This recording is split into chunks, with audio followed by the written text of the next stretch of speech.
Wild West love stories. Tales of passion, written on the American frontier. The scream that tore through the midnight air at Stone Ridge Ranch was not from a coyote or a panther. It was the sound of a world being ripped apart. It was Eleonora's. Jedediah Stone burst from his room, rifle in hand, his heart hammering a frantic rhythm against his ribs, a rhythm he hadn't felt since the day he'd buried his wife. He met Eleonora in the narrow hallway, her face a pale, ghostly mask in the moonlight slanting through the window. Her eyes were wide with a terror that went beyond the chaos outside, beyond the sinister orange glow that was beginning to lick the sky from the direction of the hay barn. Shouts from his men, the panicked lowing of cattle, the crackle of hungry flames, all of it faded to a dull roar in his ears when she spoke, her voice a shattered whisper. "He's gone. Jedediah. Leo is gone." Jed's blood ran cold. He pushed past her, his boots thundering on the floorboards, and skidded to a halt in the doorway of her small room. The window was open, the curtain flapping like a phantom limb in the sudden, hot breeze. And the cradle, the small wooden cradle he had silently, painstakingly repaired just a week ago, was empty.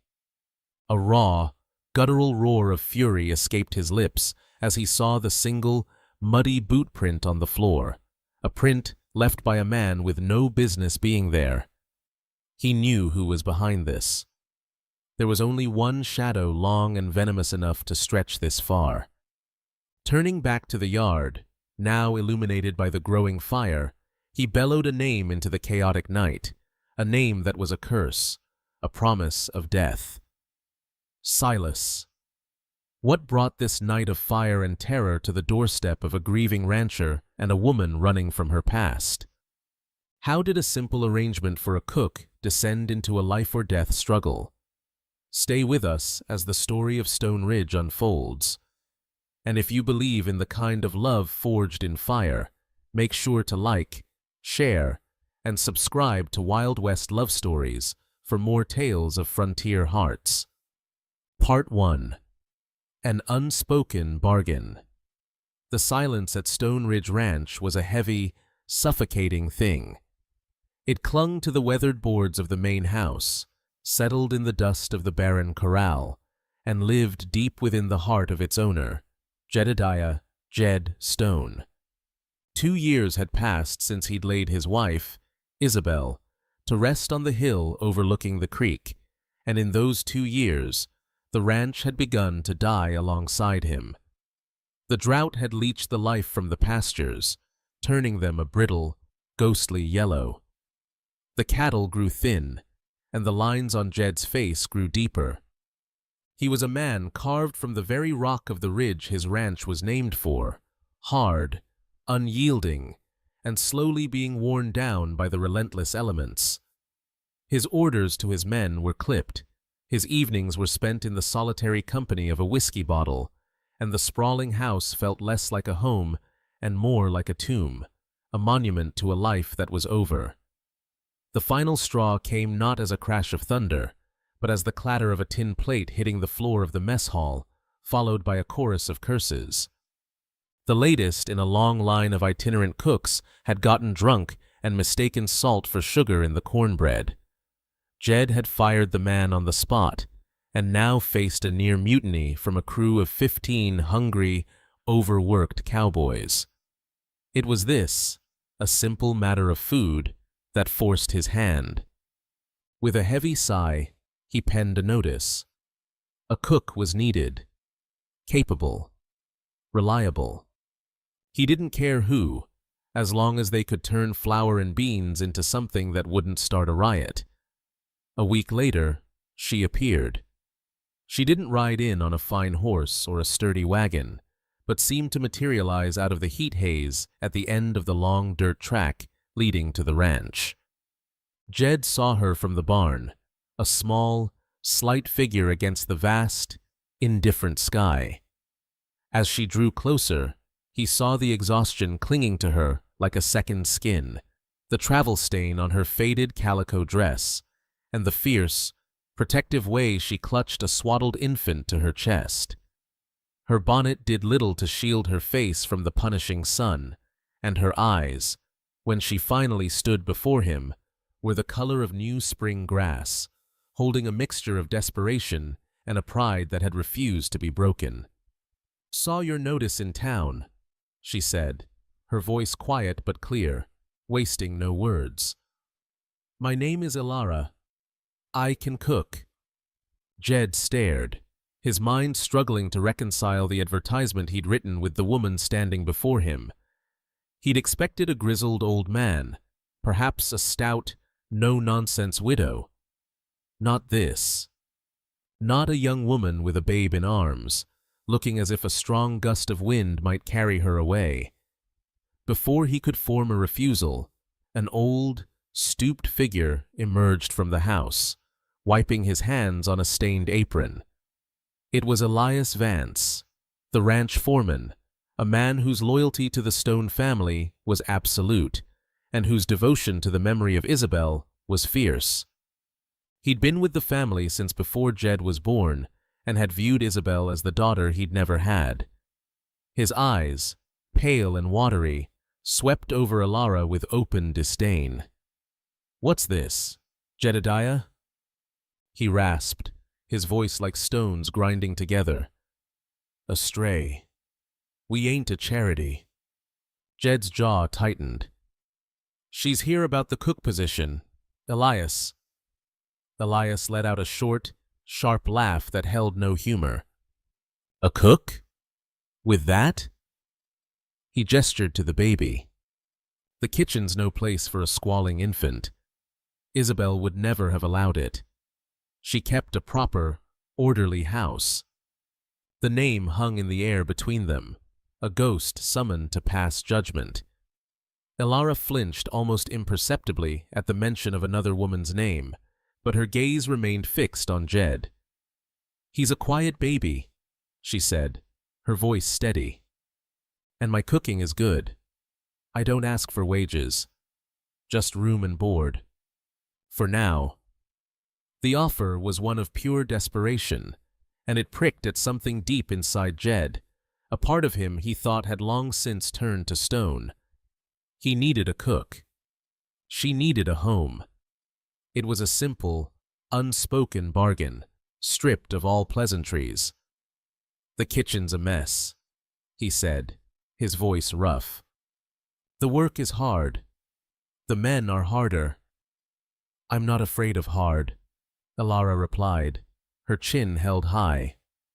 Jed gave a sharp, decisive nod, ignoring the venomous glare from Elias. "Fine. You cook tonight. If the men don't mutiny, you can stay in the old storage room off the kitchen. But the moment that child becomes a problem, you're both gone." It was a harsh welcome, a contract built on a razor's edge, but as Ilara stepped over the threshold, clutching her son Leo, it was the first safe place she had known in a very, very long time. The storage room was little more than a closet, smelling of dust, dried mice, and forgotten years. A sliver of a window, caked with grime, let in a pathetic slice of afternoon light, illuminating a space barely large enough for a narrow cot and a few crates. There was no kindness in the offering, only function. But for Ilara, it was a fortress. She gently laid Leo down in a wooden crate she'd lined with her own shawl, his small face serene in sleep, oblivious to the precariousness of their new life. She took a moment, her hand resting on his chest, feeling the steady, rhythmic beat of his heart, the only anchor in her turbulent world. Then she straightened up, tied her hair back with a worn piece of ribbon, and faced her new domain. The kitchen. It was a disaster.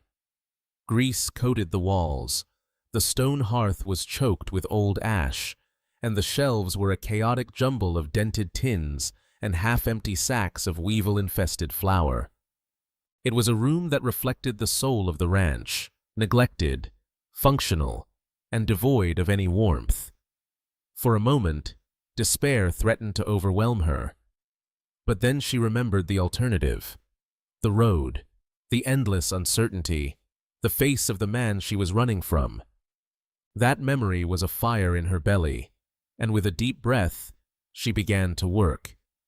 She moved with a quiet, relentless efficiency that belied her small frame, scrubbing, sorting, and cleaning with a ferocity born of necessity.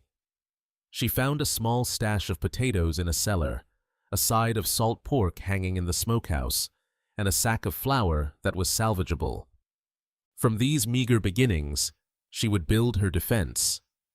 By sundown, the mess hall, which was just a long, rough-hewn table in the room adjacent to the kitchen, began to fill with the weary, sweat-stained ranch hands.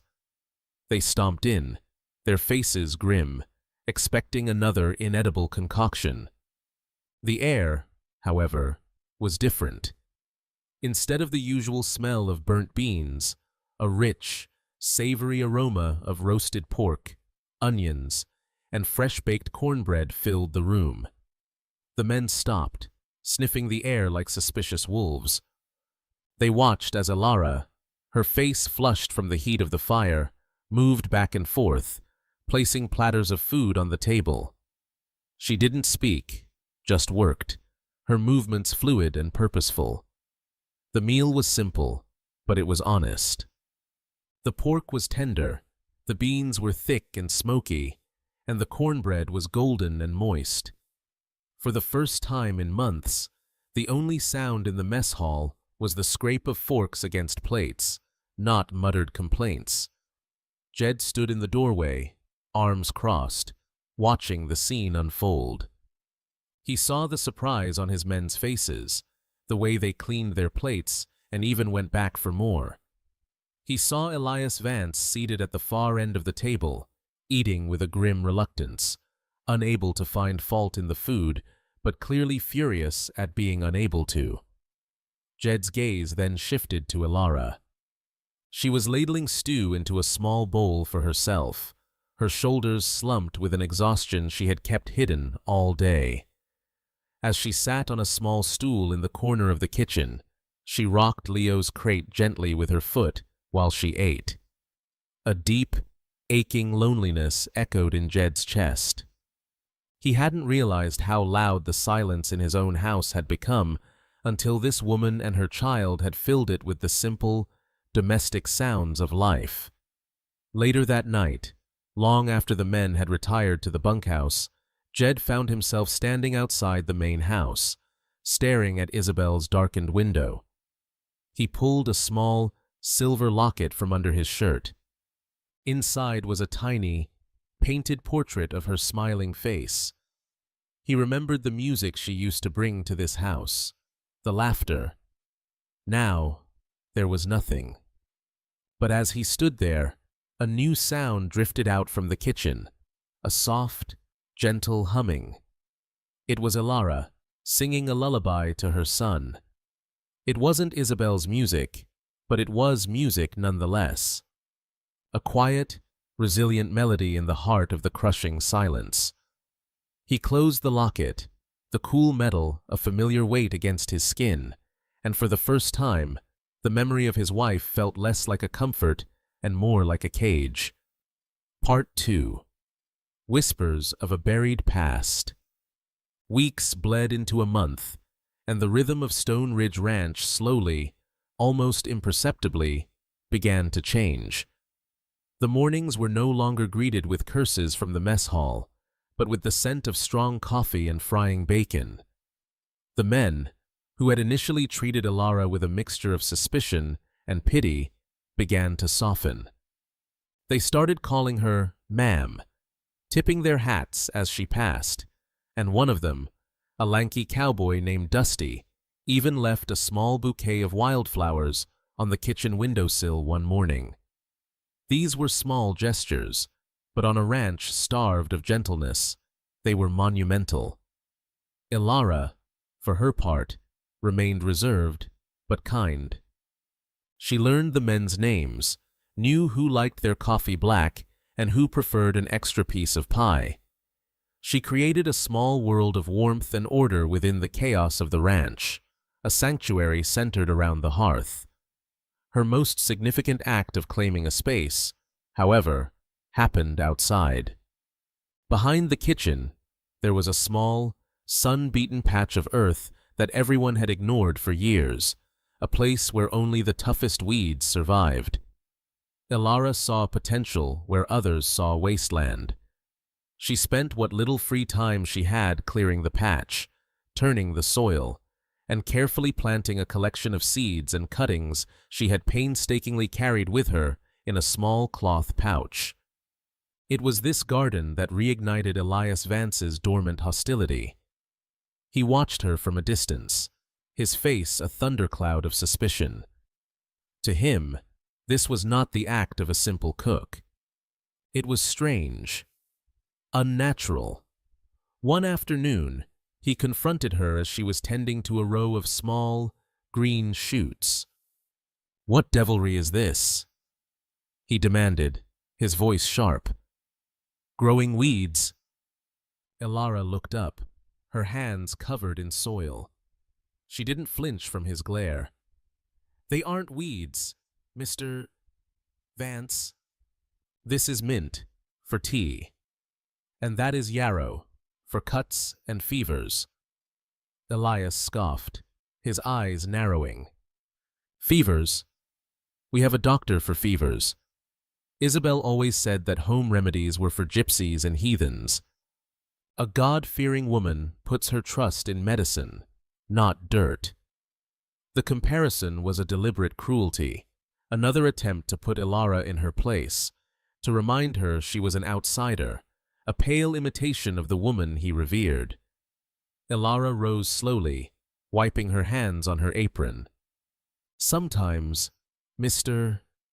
Vance," she said, her voice low but firm, "the doctor is 2 hours away on a fast horse. And sometimes, God puts the medicine right here in the dirt for us to find. You just have to know where to look." The confrontation was interrupted by the crunch of boots on gravel. Jed had been mending a fence nearby and had overheard the entire exchange. He walked over, his expression unreadable, and stopped between them. He didn't look at Eleonora, but fixed his gaze on his old foreman.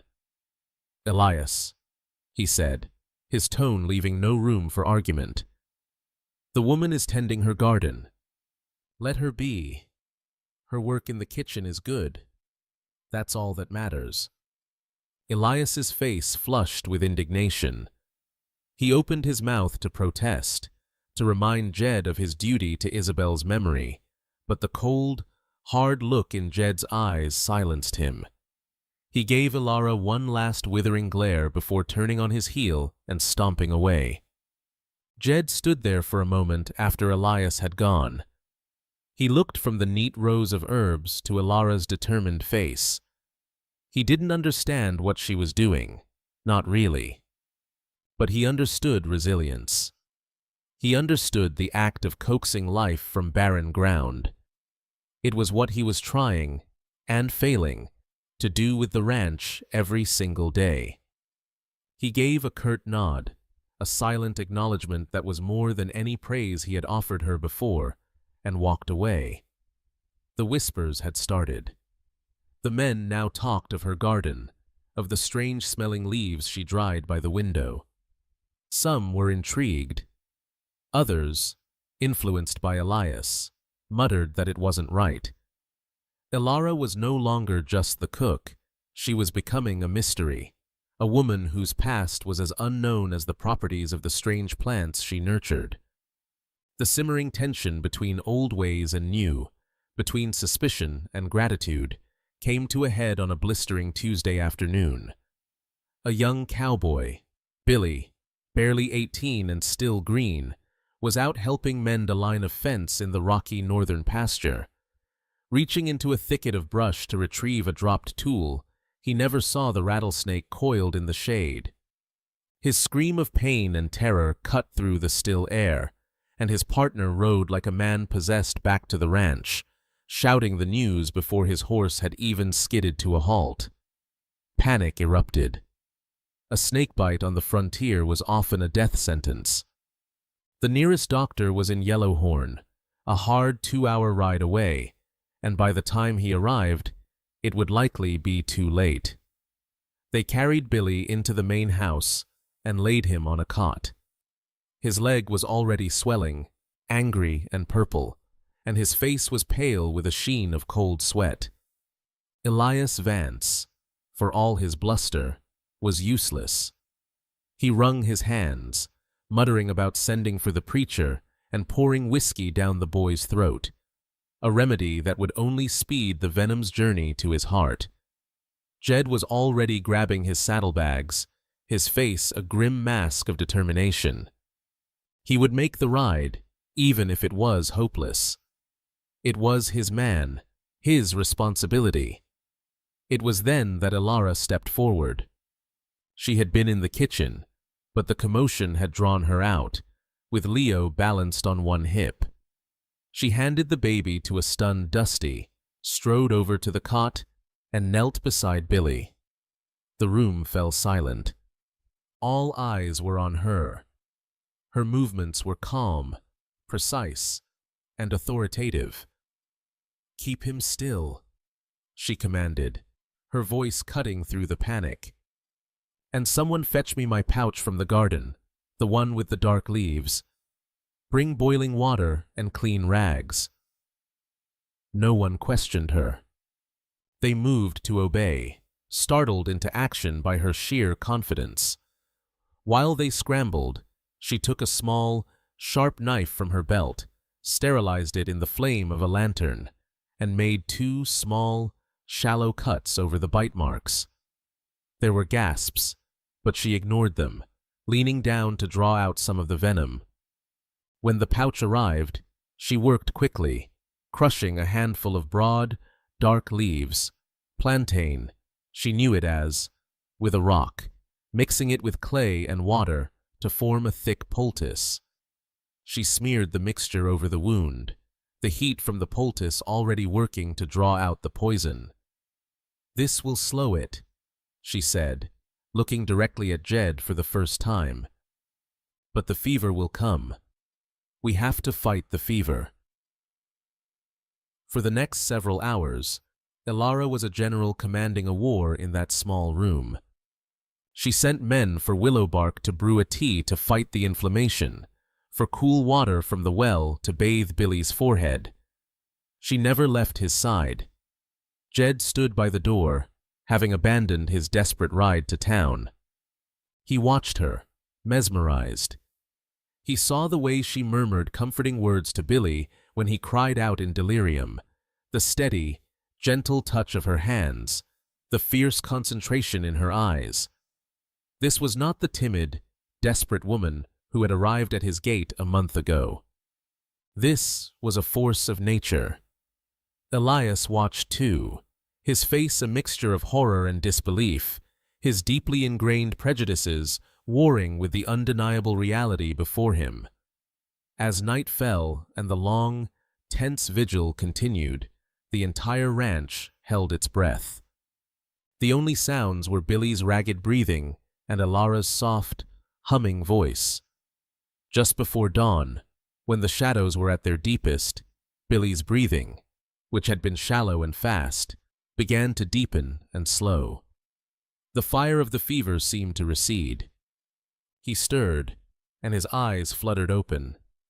He was weak, but he was alive. A collective sigh of relief filled the room. Elara, her face pale with exhaustion, finally sagged against the wall. Jed crossed the room in 2 long strides and stood before her. The gap between them felt charged, different. All the unspoken words, the judgments, the assumptions, they had all been burned away in the crucible of the long night. "You saved him," Jed said, his voice hoarse with emotion he didn't know how to express. Elara simply nodded, too tired to speak. In the quiet dawn, with a young man's life hanging as a testament between them, Jed Stone looked at Elara and saw not just a cook, not just a mother, but a healer. And he knew, with a certainty that shook him to his core, that nothing on Stone Ridge Ranch would ever be the same. Part 3. A sickness in the land, a healing in the heart. The morning after Billy's recovery, a new atmosphere settled over Stone Ridge. The whispers about Elara had not just died down, they had transformed. The story of the snakebite, embellished with each telling, had turned into a legend. She was no longer just the cook, she was Miss Elara, a figure of respect. The men looked at her with a kind of awe, and even Elias Vance was forced into a grudging, resentful silence. He could not argue with a life saved. The change was most profound in Jed. The professional distance he had maintained was now impossible. He found himself watching her, not with suspicion, but with a burgeoning fascination. He noticed the small things. The way she smiled when Leo babbled, the gentle efficiency of her hands as she kneaded dough, the quiet dignity with which she carried herself.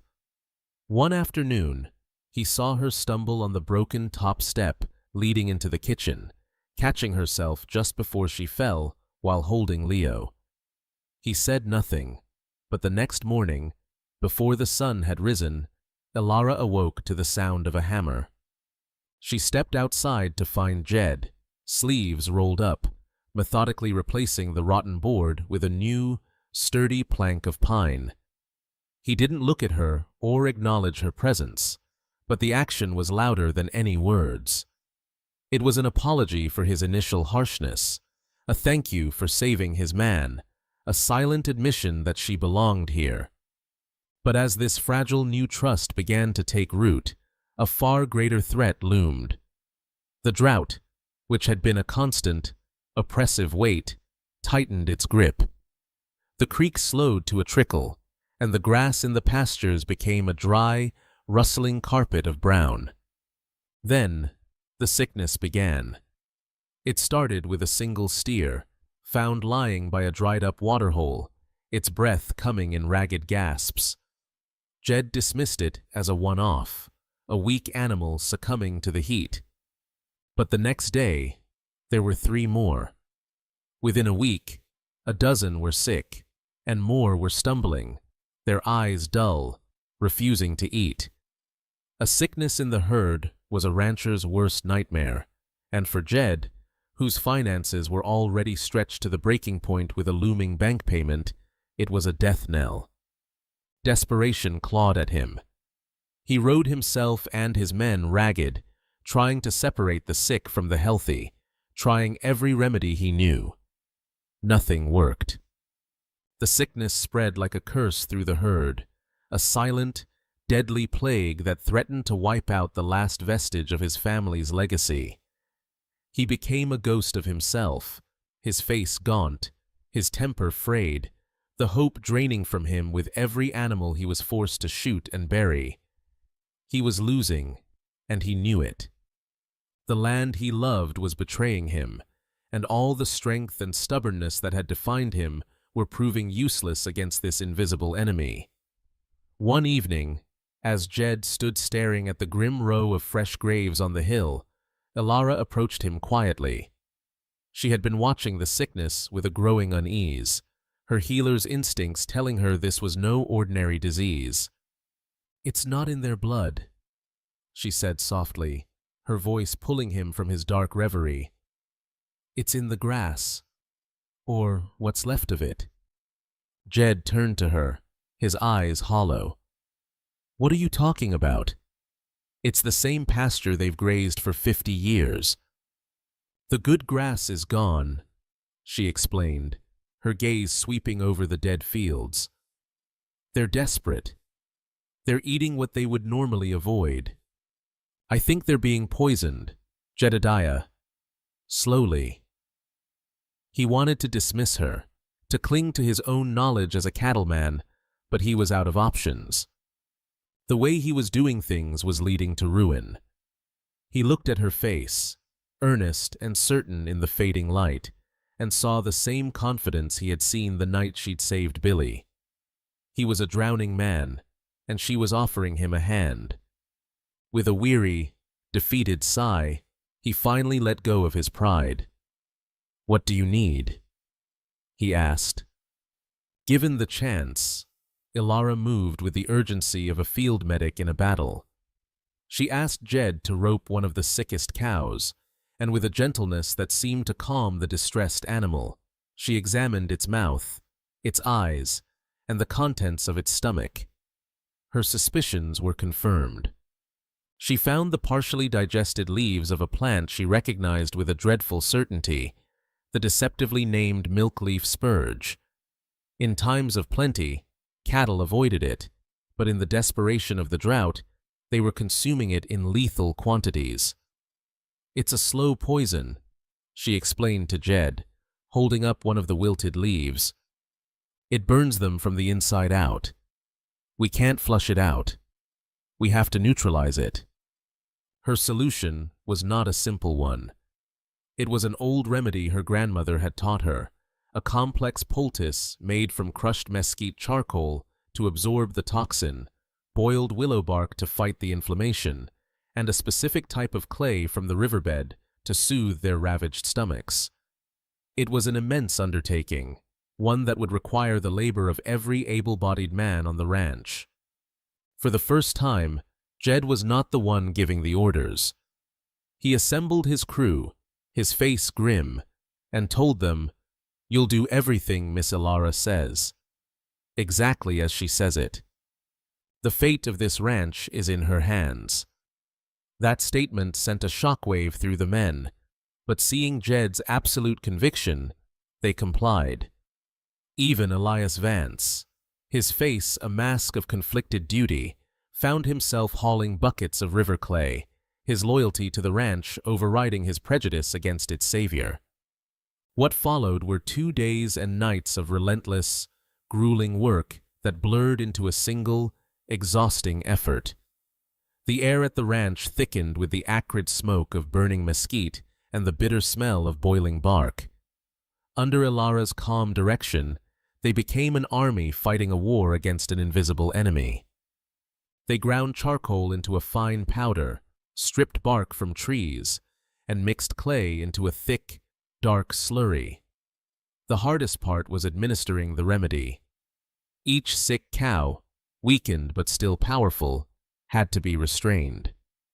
Jed worked alongside Ilara, his strength and her knowledge becoming a seamless partnership.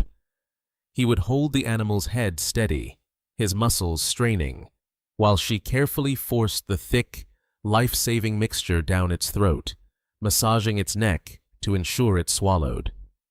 In those long hours, pressed close together in the dirt and the dust, surrounded by the sounds of sickness and struggle, a profound intimacy grew between them.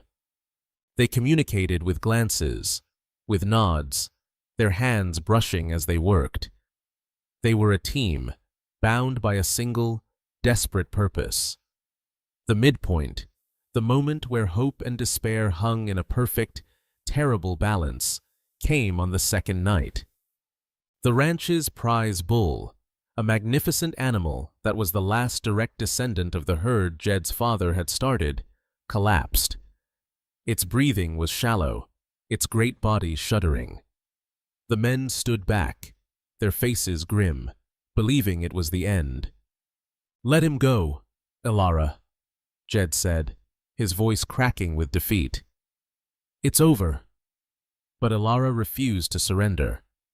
"No," she said, her voice fierce, her face illuminated by the flickering lantern light.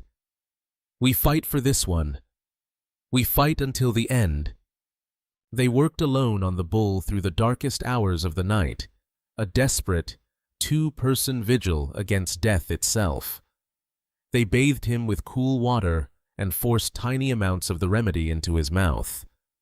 As the first hint of gray light touched the eastern sky, the bull let out a low groan and, with a shuddering effort that seemed to take all the strength in the world, heaved himself onto his unsteady legs. He stood there, swaying, but he was standing. It was a miracle. Jed stared, his chest tight with an emotion so powerful he couldn't name it. He looked from the recovering bull to Eleonora, who was slumped against the corral fence, covered in mud and sweat, her face etched with exhaustion, but her eyes shining with triumph. At that moment, he saw everything clearly. She hadn't just saved his bull. She hadn't just saved his ranch. She had saved him. She had walked into the barren, silent ruin of his life and had coaxed life from it, just as she had coaxed life from the poisoned earth. The fight was no longer just about preserving the past or a legacy. It was about building a future. With her. The sickness in the land had been met by a healing in his heart, and the world had shifted on its axis. Hoàn hảo.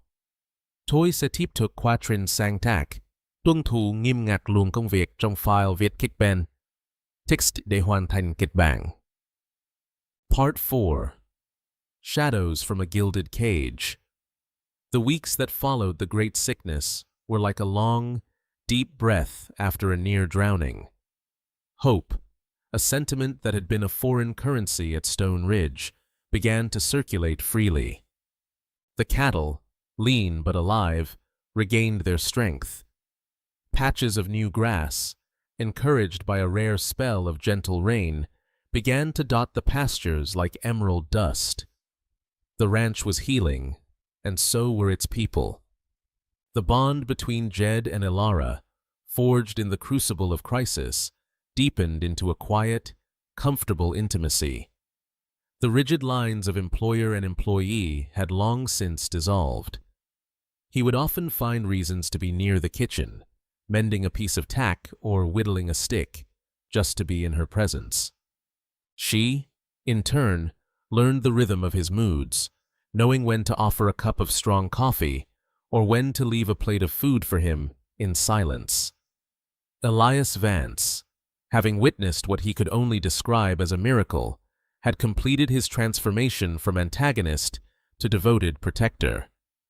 He treated Eleonora with a gruff, paternal affection and doted on baby Leo, carving him a small, wooden horse that the boy clutched in his tiny fist.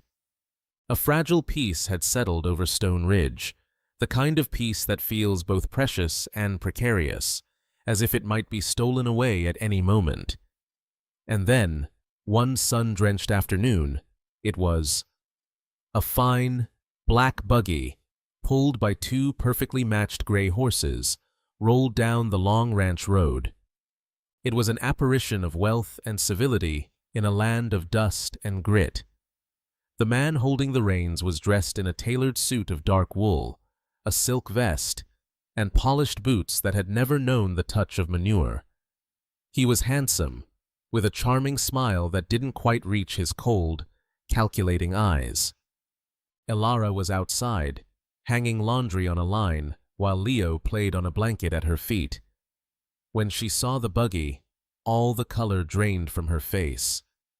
Her breath caught in her throat, and a raw, primal fear, an emotion Jed had never seen in her, took hold. She snatched Leo from the blanket, her movements frantic, and darted back into the kitchen, her heart pounding like a trapped bird. Jed had seen the buggy approaching from the corral and walked to the main house to meet the visitor. His curiosity piqued. As the man stepped down, extending a gloved hand, Jed's protective instincts flared. "Silas Croft," the man said, his voice as smooth as oiled leather. "I'm looking for a woman. A runaway. I was told she might have found her way here." At that moment, Silas's gaze flickered past Jed, toward the kitchen window where Eleonora had momentarily appeared before recoiling. A slow, triumphant smile spread across his face. "Ah," he said softly. "There's my little songbird now." Jed's hand, which had been about to shake Croft's, dropped to his side. He turned and saw the shadow of Eleonora hiding just inside the doorway. He didn't understand what was happening, but he understood the terror on her face. He stepped forward, positioning himself squarely between Silas and the house. "There's no one here by that name," Jed said, his voice low and hard as granite. "You've been misinformed." Silas chuckled, a condescending sound that set Jed's teeth on edge. "Oh, I don't think so, Mr. Stone. She has many talents, my Elara. A healer, I hear. She always did have a gift for mending broken things. But she is, first and last, mine." The possessiveness in his tone was like a whip crack. He took a step forward, his charming facade beginning to crumble, revealing the ugly entitlement beneath. "I've come to take her home." Jed didn't move. He was a mountain, immovable and solid. The fragile peace of the last few weeks had been a lie, a brief respite before the arrival of this man, the source of the shadows in Elara's eyes. "The only home she has," Jed growled, "is the one she's standing in right now. And she works for me." Silas Croft's smile widened, but it was a predator's smile now, all sharp edges and predatory intent. He seemed to find Jed's defiance amusing. "Works for you?" he repeated, his voice dripping with condescension. "A man whose ranch is hanging on by a thread. I do my research, Mr. Stone. I know all about your troubles. The drought. The note at the bank in Yellow Horn. It would be a tragedy to see a legacy like yours turn to dust over a simple misunderstanding." He let the threat hang in the air, as potent as venom. He was no longer just a man looking for a woman. He was a vulture circling a dying animal, and he held all the power. He stepped closer, lowering his voice to a conspiratorial whisper. "But I am a reasonable man. Perhaps we can help each other. You are a man of property. You understand that some things simply have value. Return what is mine, and I will make your financial troubles disappear. The banknote will be paid. I can even arrange for a line of credit. Your ranch will be safe." The offer was a devil's bargain, a poisoned chalice presented as a lifeline. For a heart-stopping moment, Jed was torn. Everything he had fought for, the land his father and grandfather had bled for, was being offered to him on a silver platter. All he had to do was sacrifice the woman and child who had, against all odds, begun to heal his broken life. From the shadows of the doorway, Elara had heard it all. Seeing the flicker of conflict in Jed's eyes, she made a decision. She would not be the cause of his ruin. Clutching Leo so tightly the boy whimpered, she stepped out into the sunlight, her face pale but her resolve firm. "I'll go," she said, her voice trembling but clear. "Just leave him and this ranch alone." Silas's eyes gleamed with triumph. He had won, but he had underestimated Jedediah Stone. Jed looked from Silas's smug face to Elara's look of terrified sacrifice. He saw the future Silas was offering, an empty, solvent ranch, a silent, dead house, and he saw the future he was about to lose, a life of struggle, perhaps, but one filled with the quiet music of Elara's presence and the sound of a child's laughter. The choice was brutally, painfully clear. He turned his back on Silas and faced Elara, his gaze so intense it seemed to hold her in place. "You're not going anywhere," he said, his voice rough with an emotion he couldn't name. Then he turned to Silas, his face a mask of cold fury. "Get off my land," he snarled. "Now." Silas's smile finally vanished, replaced by a look of pure, unadulterated rage. "You will regret this, Stone," he hissed. "I always collect what is mine." He climbed back into his buggy, his movements stiff with anger, and rode away, leaving a cloud of dust and a promise of violence in his wake. The immediate threat was gone, but the air was thick with a new, heavier dread. That night, in the dim lamplight of the main room, the full story came pouring out of Elara. She told him everything, how she was an orphan, raised by a grandmother who taught her the ways of herbs, how, after her grandmother's death, she was taken in by Silas, who saw her not as a person, but as an asset. He had forced her to use her healing knowledge to create remedies and potions for the wealthy, often unsavory, clients of his opulent saloon, keeping her a prisoner in a gilded cage.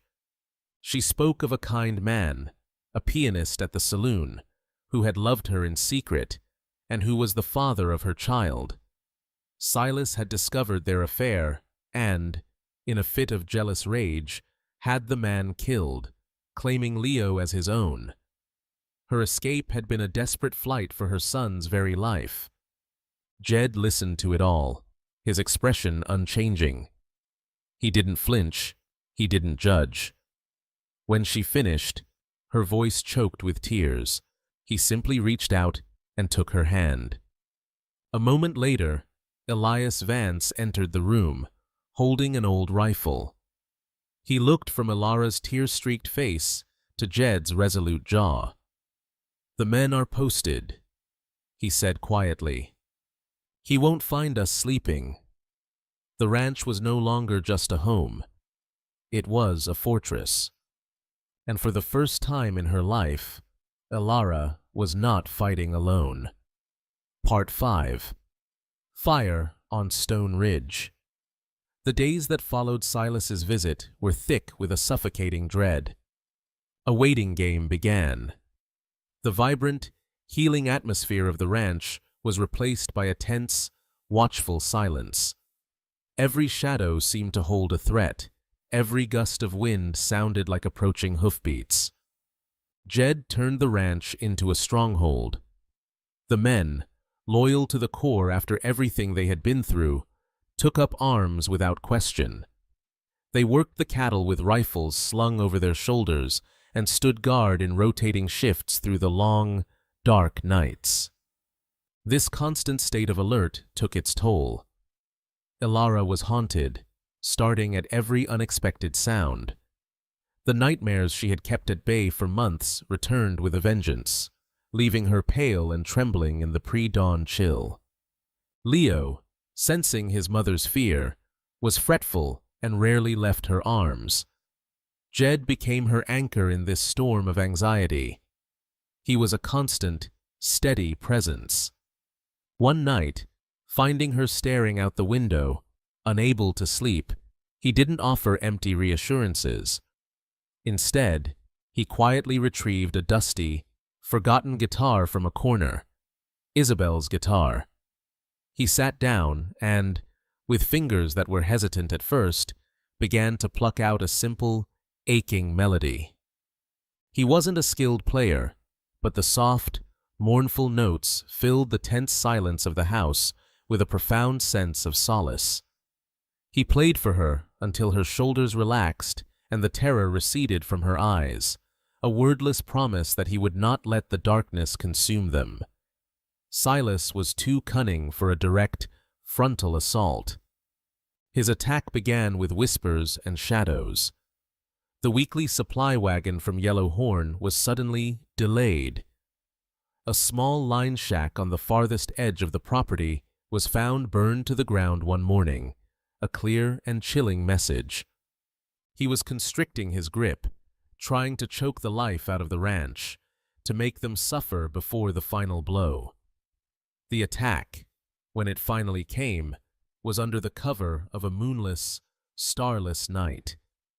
It began not with the sound of gunfire, but with a frantic shout from one of the lookouts. "Fire! The hay barn's on fire!" A sinister, orange glow pulsed against the black sky. The hay barn, filled with the precious winter feed they had worked so hard to salvage, was engulfed in flames. It was a devastating blow, a direct strike at the ranch's fragile recovery.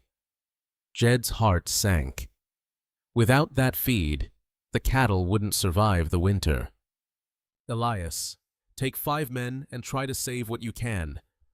The rest of you, with me, Jed yelled, his voice cutting through the rising panic. He and the bulk of his men grabbed buckets and axes and raced toward the inferno, their minds consumed with the desperate, chaotic task of fighting the blaze. The roar of the fire, the crackle of burning timber, and the shouts of the men created a wall of sound and confusion, a perfect diversion. And from the shadows on the other side of the compound, Silas Croft and 2 of his most ruthless men crept silently toward the main house, their true target now left perilously undefended. Inside the house, Ilara's heart pounded in time with the frantic shouts from the yard. With Leo clutched tightly to her chest, she peered through the front window, her stomach churning at the sight of the blazing barn. The fire was a terrifying spectacle, a hungry monster consuming their future. Every man, every ounce of effort, was focused on that single point of destruction. A sudden, cold dread washed over her, a feeling entirely separate from the fire. The house was too quiet. The focus of the attack felt wrong, too obvious for a man as cunning as Silas. A floorboard creaked in the hallway behind her. She spun around, her blood turning to ice. Silas Croft stood there, framed in the doorway, a cruel smirk playing on his lips. The smoke and chaos outside had been his cover. "A shame about the hay," he said, his voice a low purr. "But then, you know I always appreciate a grand spectacle. Did you truly think you could hide from me, little songbird? Did you think this broken-down man and his pile of rocks could protect you?" He took a step forward. Ilara backed away, her mind racing. "Stay away from us," she breathed. He lunged. But Ilara was no longer the frightened girl he had once owned. She was a mother protecting her child. As he reached for her, she spun away and grabbed the first thing she could find, a heavy iron skillet left on the stove. She swung it with all her might, catching him on the side of the head. The blow staggered him, and he cursed, touching a hand to his temple and bringing it back stained with blood. The momentary distraction was all she needed. She bolted for the back door, but his men were blocking the exit. She was trapped. Enraged, Silas lunged again, this time ignoring her and snatching Leo from her arms. The baby let out a terrified wail. "You will learn your lesson," Silas snarled, holding the crying child like a shield.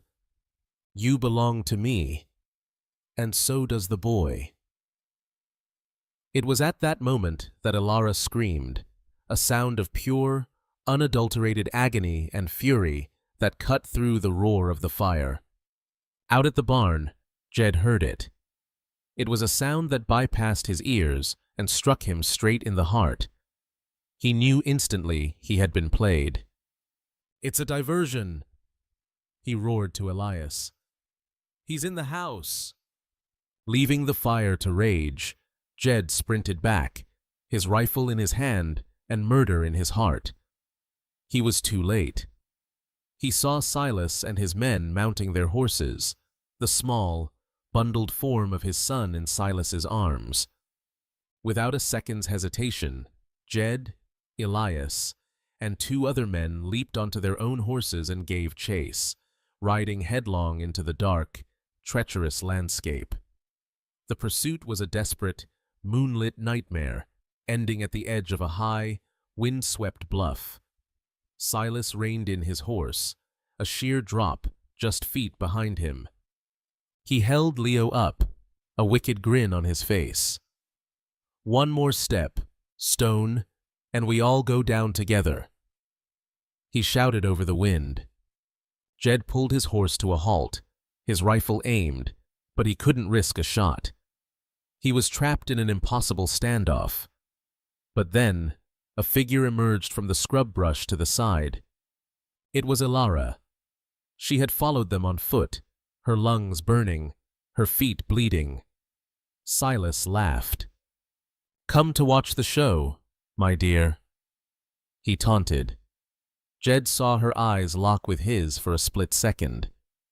A plan, desperate and silent, passed between them.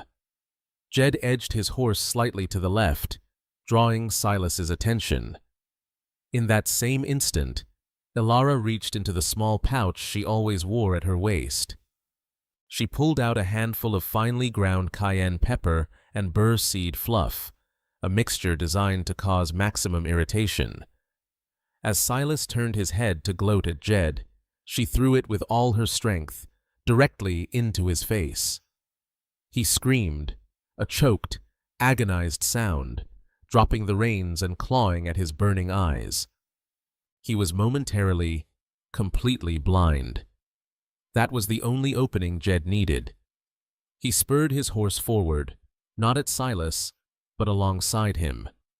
In one fluid, desperate motion, he lunged and snatched Leo from the flailing man's grasp, wheeling his horse away to safety. Silas, blind and enraged, stumbled backward. His horse, spooked, reared up. And then, with a final, horrified cry that was swallowed by the wind, man and horse tumbled over the edge and vanished into the darkness below. A deafening silence fell over the bluff, broken only by the whistling wind and Leo's terrified sobs. Jed rode to Eleonora and, with trembling hands, placed her son back into her arms. Part 6. A New Dawn on the Ridge. They rode back to the ranch not in triumph, but in a state of bone-deep, weary shock.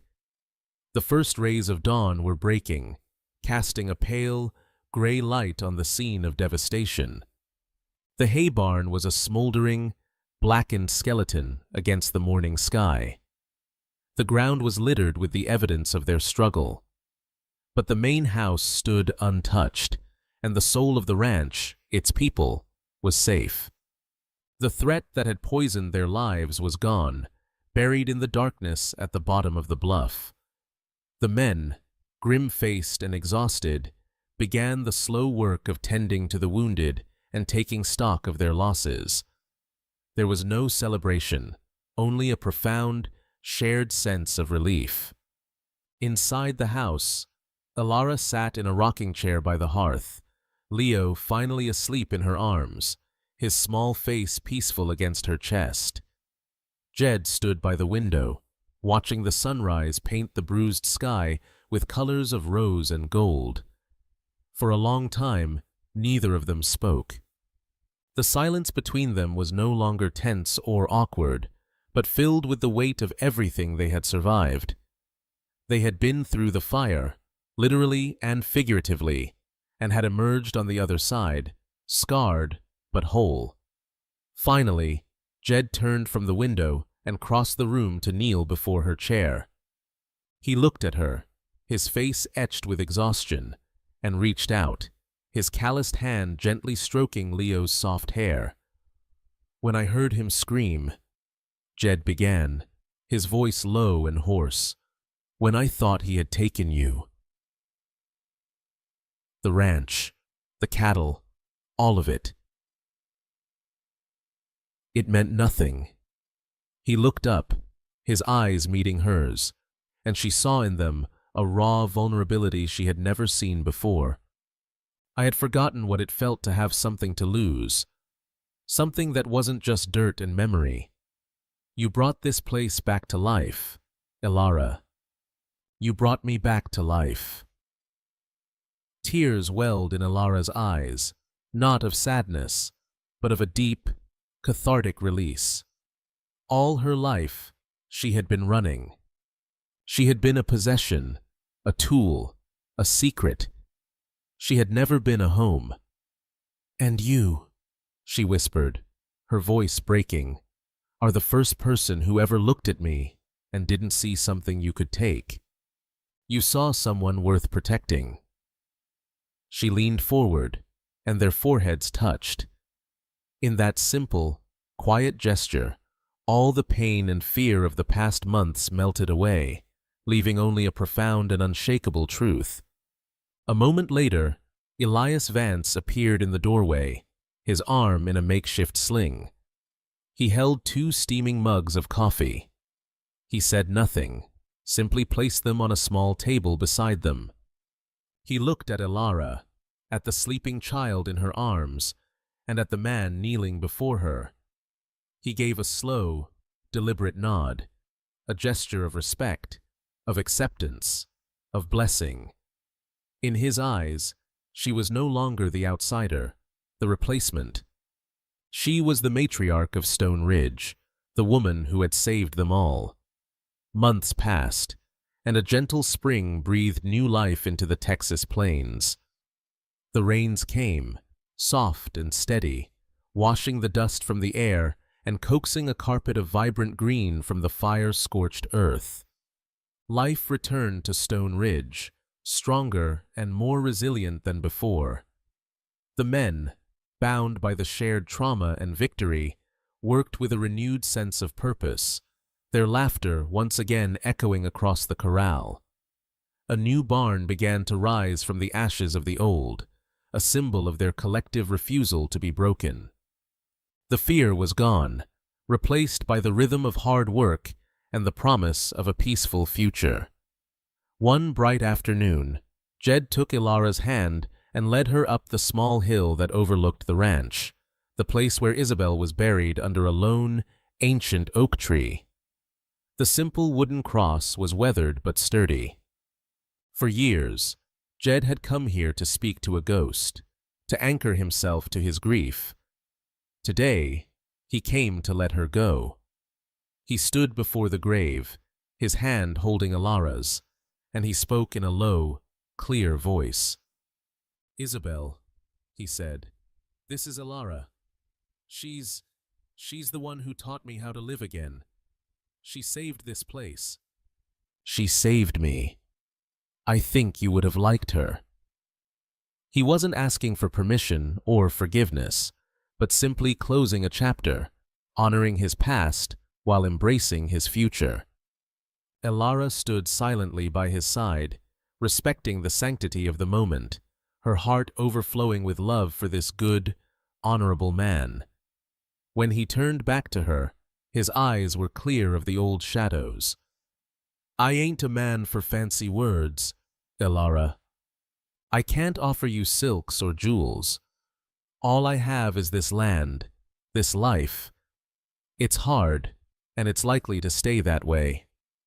He reached into his coat and pulled out not a ring, but a small piece of newly carved wood. Burned into it were the words, "Stone Ridge Ranch.